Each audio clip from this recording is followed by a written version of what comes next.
Welcome to the Qualified Tutor Podcast. Here at QT, our mission is to provide teacher training for tutors. If you are a motivated tutor and you love to learn, the QT Podcast will inspire, motivate, and support you to improve your practice. Because tutoring is a small job that makes a big difference. Hello and welcome to our next instalment of the Qualified Tutor Podcast. Today I'll be speaking to Sophie Parker, a brilliant young tutor and founder of Tutor In A Box, a tutoring company that's changing the game in the field of learning resources. Julia and I met Sophie at the BET 2020 Technology and Education Conference, and we're very, very excited to hear Sophie share her thoughts and experiences from the world of tutoring. Hello, Sophie. How are you? Hi, lovely to hear from you. Thank you guys for having me on. That's not a problem. Thank you very, very much for coming on, Sophie. So I thought we'd start today with something that we start with every time, which is, Sophie, what kind of tutor were you? And did you ever have a tutor? So I was a very good student. I worked very hard, and I was very lucky. I was very academic and worked very hard in school and academically did very well. And I did have a tutor growing up, and I hope he never listens to this, but bless him, he was rather old and a typical what I'd call as a tutor. So a kind of old male, very nice person, but not necessarily the most fun. But he helped me get through and progress in a lot of things, and he helped a lot of my friends as well. Yes, I think I was a very hardworking student, and yes, I had a tutor. Do you think having this tutor that you had affected the way that you looked at tutoring from your days as a student? I don't think it did. I don't think I necessarily ever considered being a tutor. He was a teacher, or he was a retired head teacher. So I didn't necessarily see it at the time as being a career and something you could do kind of as a real career and making a job out of it. It was very much, to me, it was very much seen as something he did kind of once he'd retired, almost as a little bit of pocket money, which works for a lot of people, and that's great. But I think if you want it to, and I've certainly found it can become so much more than that. And it really is possible to make it into a full-time career. Yeah, no, exactly.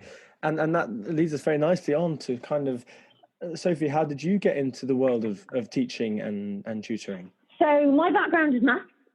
So I was a numbers person through and through. So I absolutely loved it at school and college, and I did maths at university. And I remember getting some career advice when I was at school, and she knew I loved maths, and she basically said you can become an accountant or a teacher. And I remember thinking those were quite limited options. And I graduated from uni, and I remember being met with the same advice. Well, you're great at maths, you've got a first-class maths degree, go train to be an accountant or become a maths teacher. And you thought, thought no. Absolutely. So to add some context, I have a lot of friends who are accountants. I think they're absolutely wonderful. I'm very much not a deaf person. Although I did, for the first couple of years, I did work in London working as a statistical consultant. And it was fine, but it was very much desk-based. And so I knew kind of accounting long-term wasn't going to be for me. And Dad used to be a teacher. So he put me off from it from day one, and it was never going to be an option. So, I think I'm very lucky I fell into it. I have always worked with children, always worked with young people. So right from 16, I did lots of work with my local holiday camp. And then as soon as I went to university, I did Camp America every year, and I did au pairing and all sorts of things. And I loved working with young people. But it wasn't ever really seen as a career. And I remember leaving university, and I wanted to work at summer camp for a couple of years after it. And everyone said to me, you've got to go get a proper job. They'll never let you have 3 months off in summer. And it was almost that realization that supposedly the big wide world said I had to stop doing what I loved and working with children and young people. And actually, I had to have some boring jobs. So I'll put a disclaimer. I did it for a couple of years, absolutely hated it.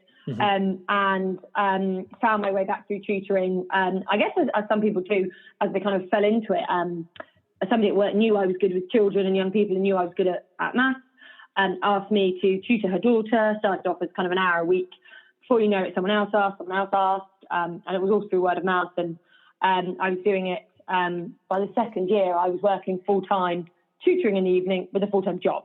And so I just kind of, I guess I was very lucky. I kind of fell into it, and it used my skill set.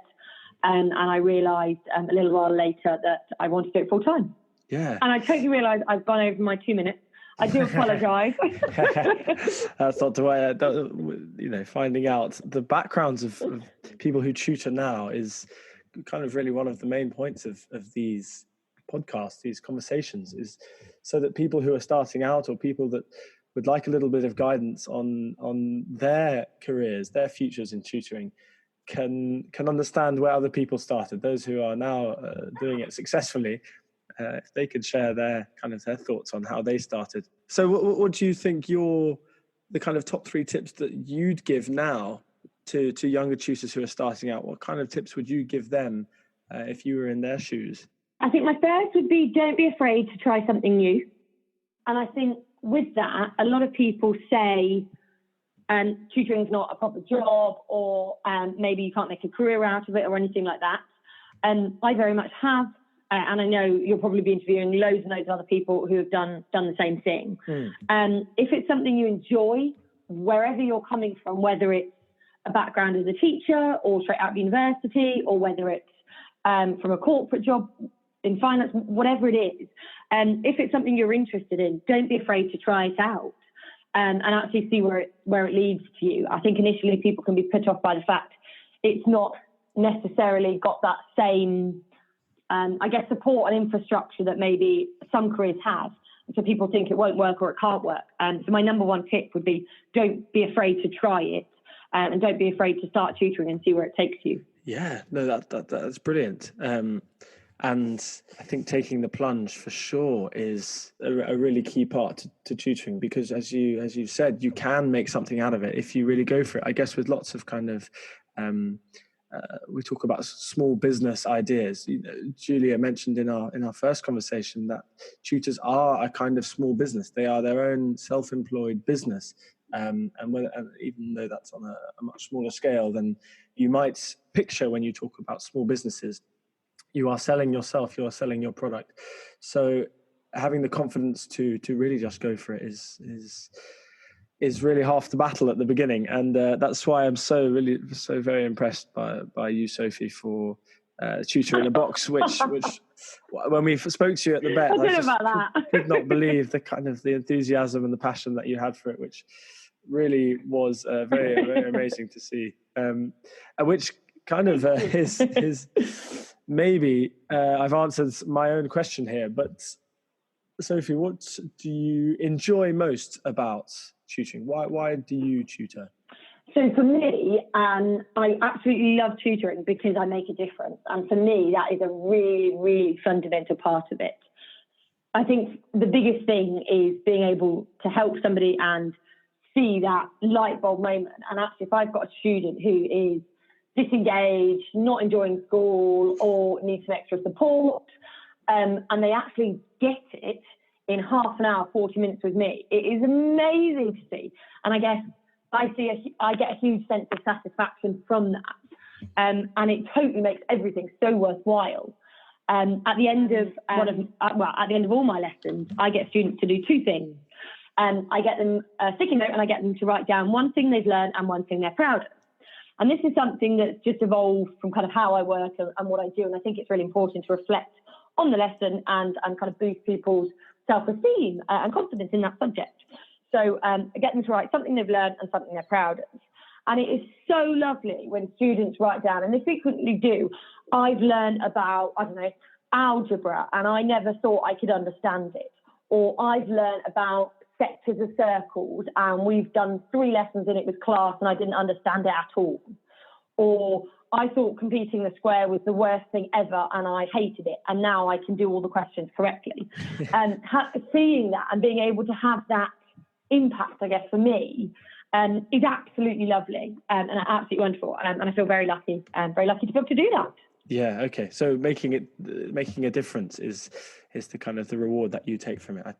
I think that's something that really resonates with with lots of tutors. Yeah. How do you see that, apart from kind of at the end of sessions, are there ways that you measure the difference that you're making with your students, maybe a little bit longer term? Yeah, so I think feedback's really important, and I think actually measuring in KPIs and things like that are also really important. And it's very much as I start to become more, I guess, business minded rather than tutor minded, it's definitely something I am doing more work on. So you're absolutely right, understanding where students are at the beginning and where they're at the end. Test scores, where they're at the beginning, where they're at the end, things like that. And I get a lot of feedback from parents. I think feedback's very, very important. So I regularly check in on parents and find out how they're doing at school, what the latest parents' evening has said, what their test results were, things like that. And I think that they give you a very, very good indication of how that student is performing.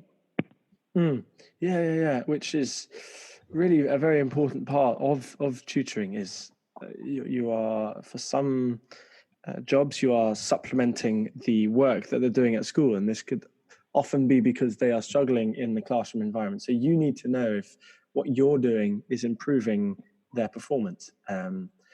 And sometimes it can be easy for tutors, I think, just to kind of do their sessions, end their sessions, go home, and not take into account that they have a duty to measure the students' progress. That's something that you've kind of noticed, is it, Sophie? Yeah, I mean, I think for me, I'm very aware that it's very important to be in sync with teachers and parents. And you speak to any tutor and they'll have views on teachers, and you'll speak to any teacher and they'll have views on tutors. And some teachers think we're great and we help them, and some, unfortunately, think we're a big threat. But actually, if I know what a teacher's covered at school, and I don't know, I have a scheme of work or a frame or something like that, then that allows me to support them in a much better way, in a much more detailed way. So recently I had a student who was attending, obviously, the lessons at school, but their maths teacher was off sick quite a bit. So they were getting quite a lot of substitutes. And I had a kind of a plan of what they were supposed to be covering from the school and from the teacher, and they had a kind of an end of term mock test. Yeah. And so most of the class kind of got 60, 70%. It's a good school, but obviously there were quite significant gaps where the teacher hadn't taught things because they'd been ill, or there were substitutes that hadn't been taught, or whatever. And one of my students came back to me, and she literally had the biggest grin ever on her face one evening. She's got her test results back from school, and compared with the class who's got kind of 60, maybe maximum 70%, she'd got 94%. And she was just over the moon. And that was just because I'd worked with her school and with the teachers to understand what they were teaching at school, highlighting the kind of gaps in terms of where the teacher couldn't teach, wasn't teaching, or whatever, because they were ill, away, too busy, whatever, and actually helping support her with those gaps, which was fabulous. Yeah. So do you think maybe that's what you see as the point of view as a teacher tutor, is to just kind of improve those small gains to fill those gaps in knowledge?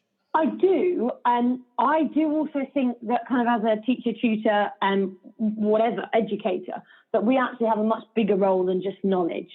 So actually, one of my top tips, I guess my second top tip, going back to that, would be know your USP, be unique, know what you're about, and know what's important to you.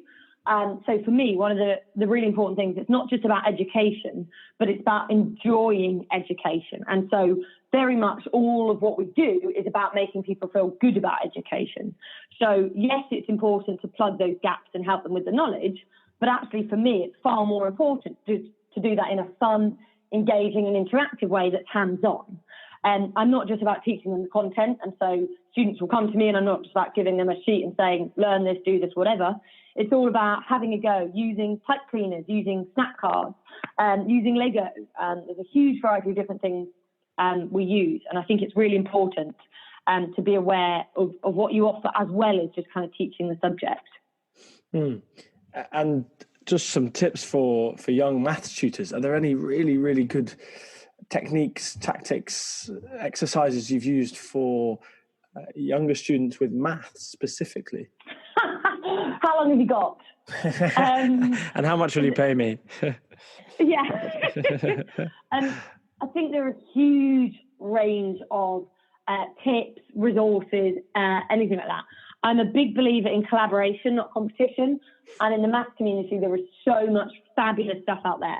There's some fantastic websites like Corbett Maths, Pixie Maths, Maths Genie, Resourceaholic, Mr. Barton Maths, so many resources and websites with blogs, with answers, with printed resources, with games, with activities from teachers as well as tutors. So I think there's not one tip or exercise per se I would say to use, but I'd really say we're very fortunate that in the maths community there are lots of resources out there. And so spend some time looking through them. Read what other people do and what they've been successful with and what works for them. Okay, so to kind of do your research. I think that's resources are a huge, well, two things. They're an enormous part of the tutoring session. Obviously, the resources that you bring, and whether that takes the form of kind of worksheets or more fun, enjoyable, different alternative ways of capitalizing on resources, but also kind of one of the main, when we've talked to young tutors in the kind of the webinars at the BET conference with colleagues of ours, we noticed that accessing resources can really be one of the most time-consuming elements of tutoring. And actually tutors are feeling that they're not necessarily being so efficient because they spend, although they get paid for the hour of tutoring they spend too much time gathering resources. Have you found there's somewhere that you have been able to kind of collate resources, or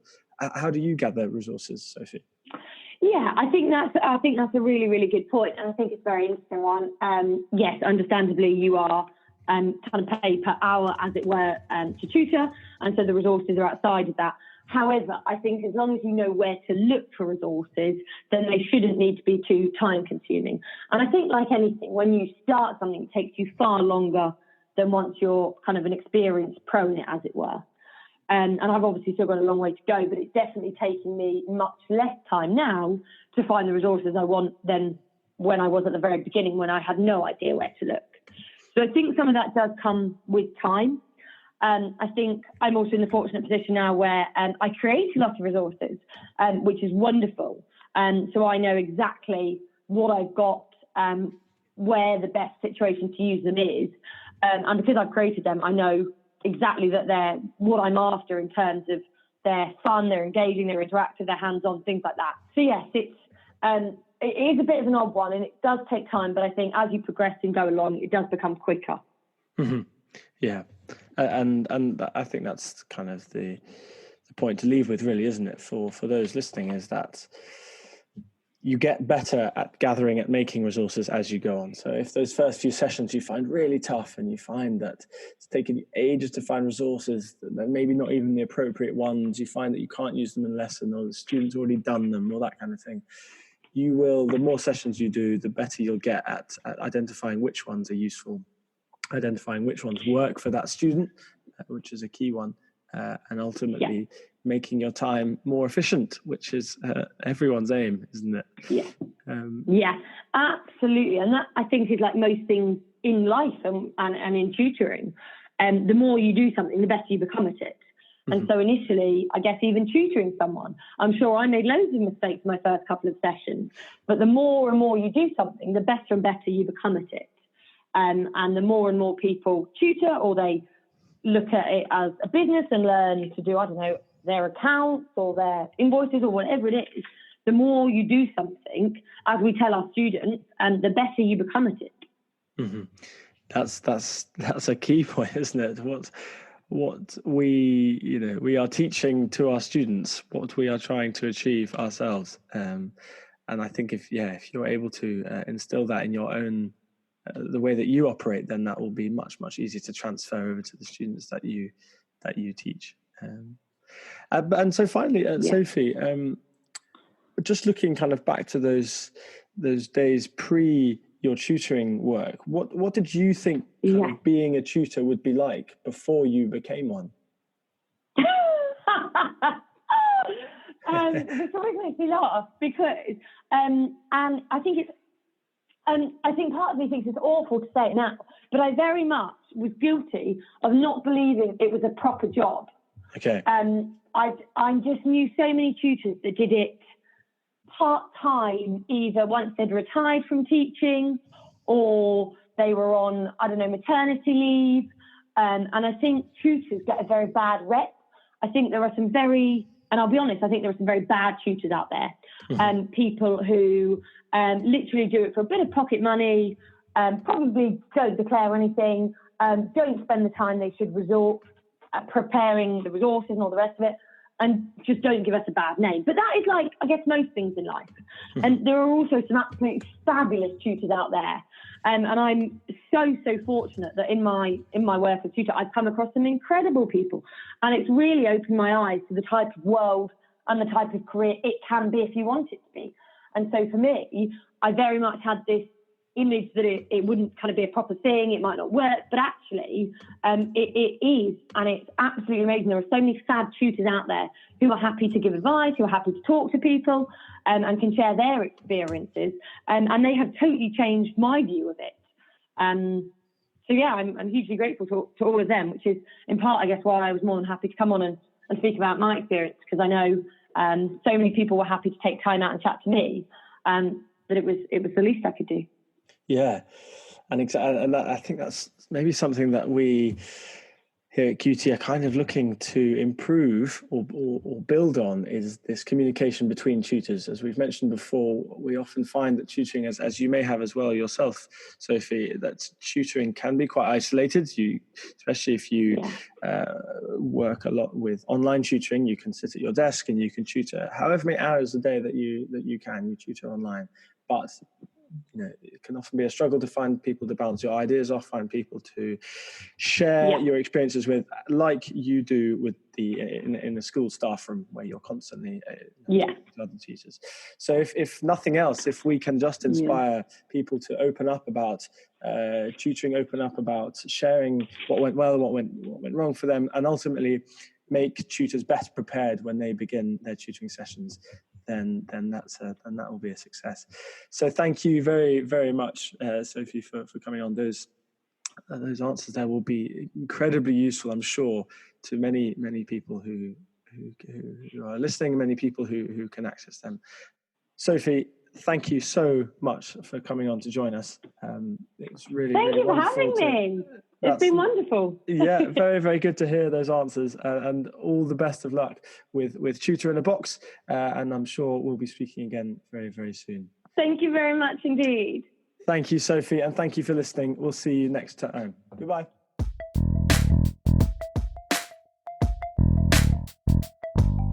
Thanks for listening to the Qualified Tutor podcast, where tutors share their expertise to support the tutoring community. We're always looking for motivated tutors to interview on the show.